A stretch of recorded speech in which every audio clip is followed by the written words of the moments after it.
These two people you see here, Brunner and J, paid thousands of dollars believing they were chatting with their favorite creators on OnlyFans. What they discovered led them to file a class action lawsuit for $5 million against the platform.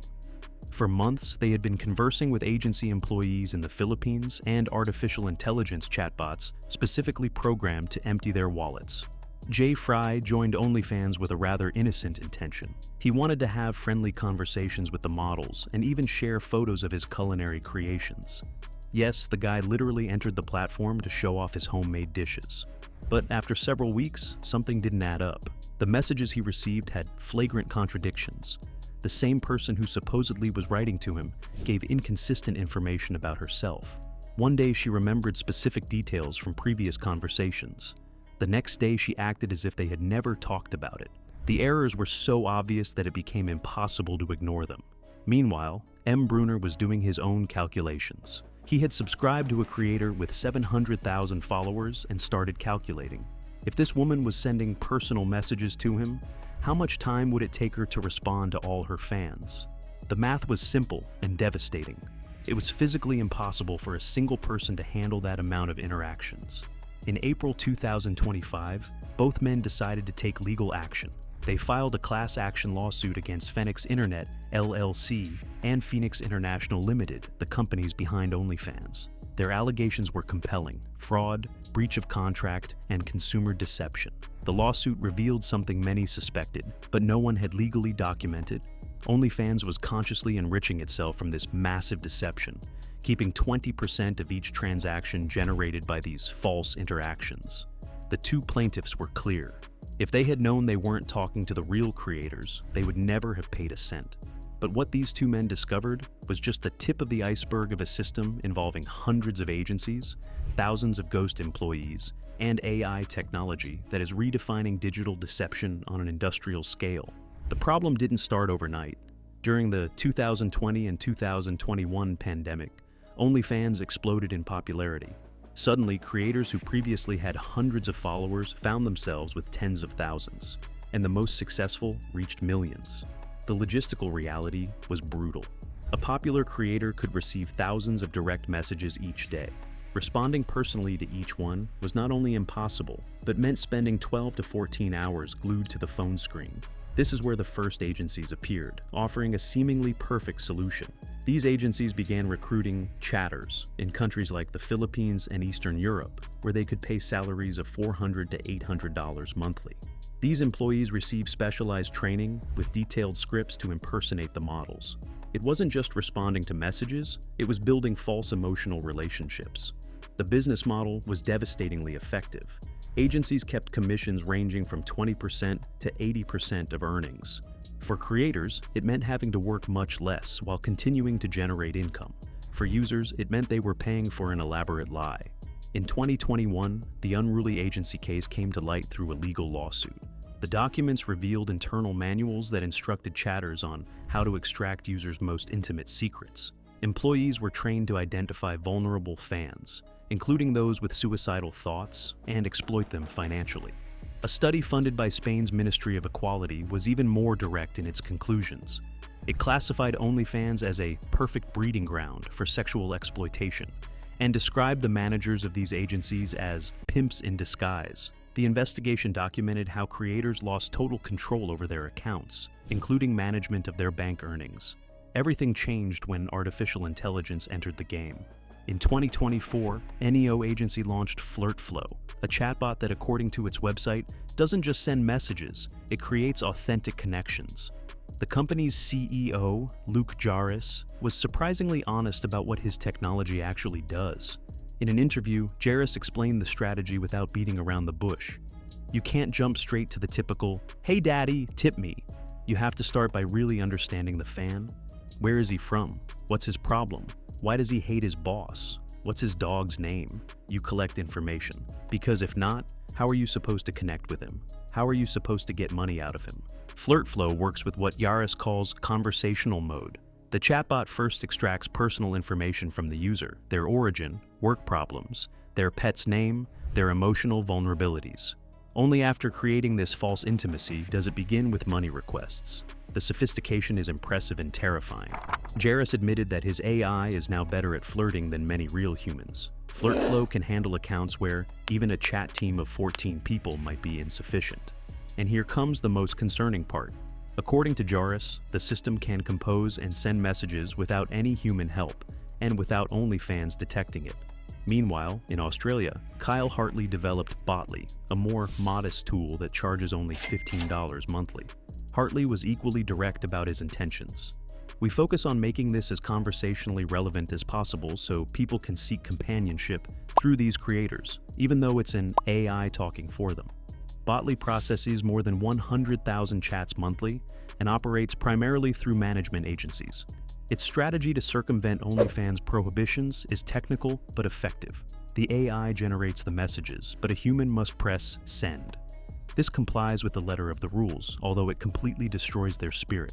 NEO agency manages approximately 70 OnlyFans creators, and half already use FlirtFlow. But this is just one agency. Jairus mentions there are dozens more creators in 20 or more different agencies using similar technology. The figures are overwhelming. OnlyFans handles 350 million registered users and 4 million active creators worldwide. In 2022, the platform generated $1.1 billion in revenue, keeping 20% of each transaction. But here's the detail few know. Monthly subscriptions aren't where the real money is. The true business is in tips and pay-per-view content, PPV, which in 2022 surpassed subscription revenue. And it's precisely in these extras where chatbots and agencies are most effective.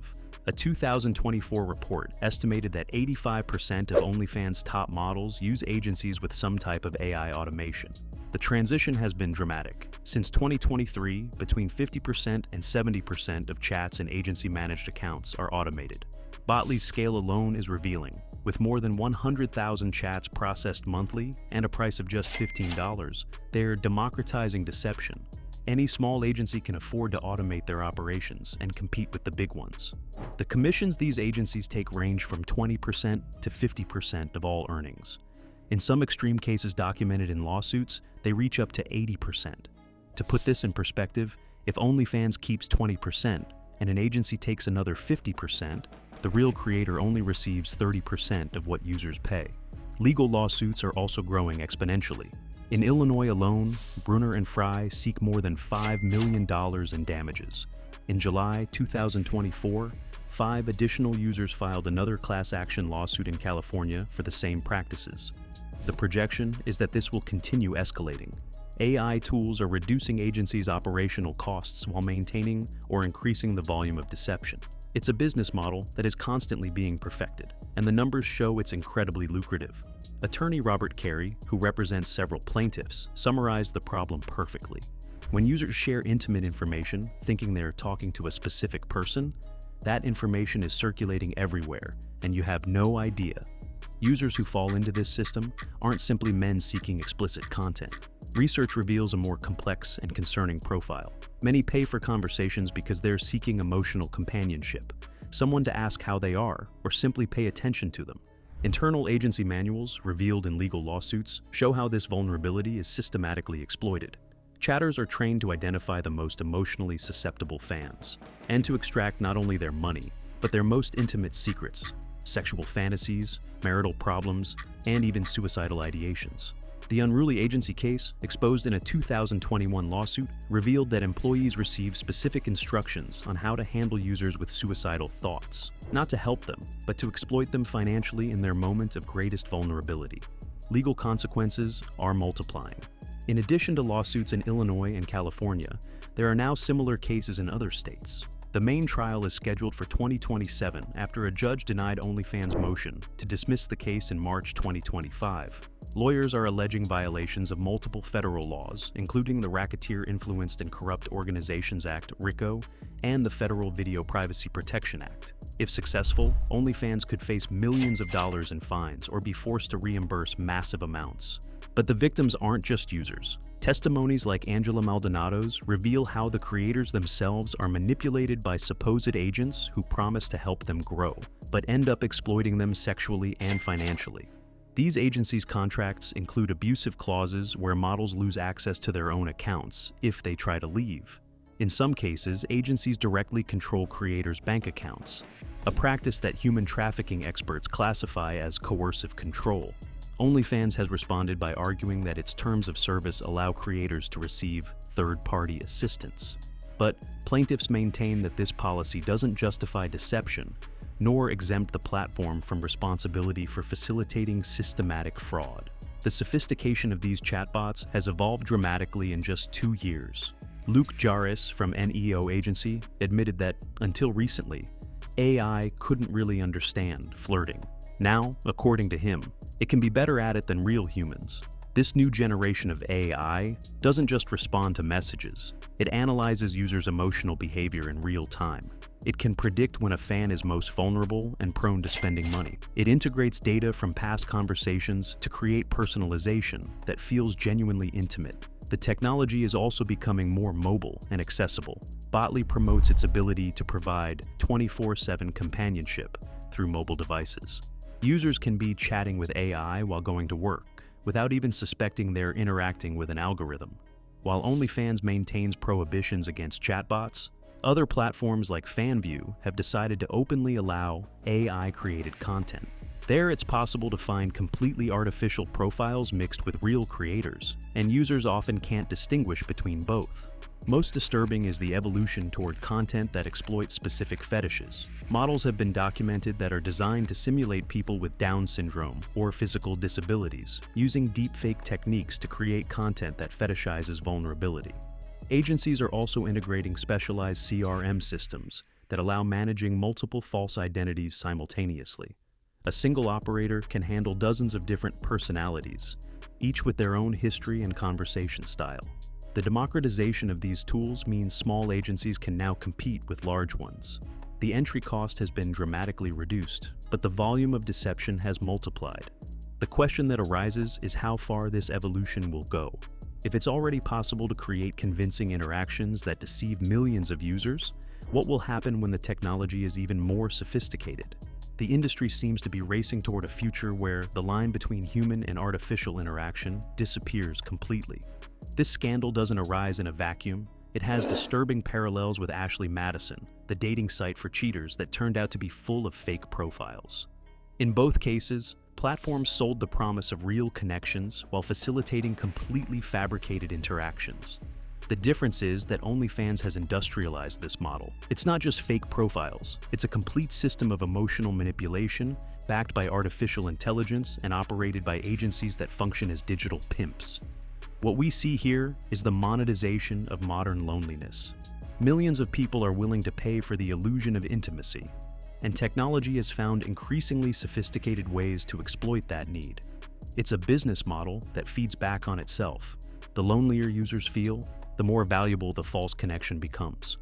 Pending legal cases could establish important precedents about digital platforms' responsibility. If courts determine that OnlyFans must be transparent about AI use and interactions, it could force changes throughout the technology industry. But there's a deeper question this scandal exposes. What does it say about our society that millions of people prefer to pay for false connections rather than seek real relationships? The problem isn't just the deception. It's what that deception is replacing. The adult content industry has always sold itself as sexual liberation. But OnlyFans has revealed that the real product it sells is emotional companionship. And when that companionship turns out to be manufactured by algorithms designed to extract money, the human cost goes far beyond the financial. The next few years will determine whether this model becomes normalized or whether society decides there are ethical limits that technology shouldn't cross. Meanwhile, millions of users continue paying for conversations with machines that have been programmed to make them believe someone really cares about them. The final question is whether the problem lies in the deception or in the emotional void that deception is filling so effectively.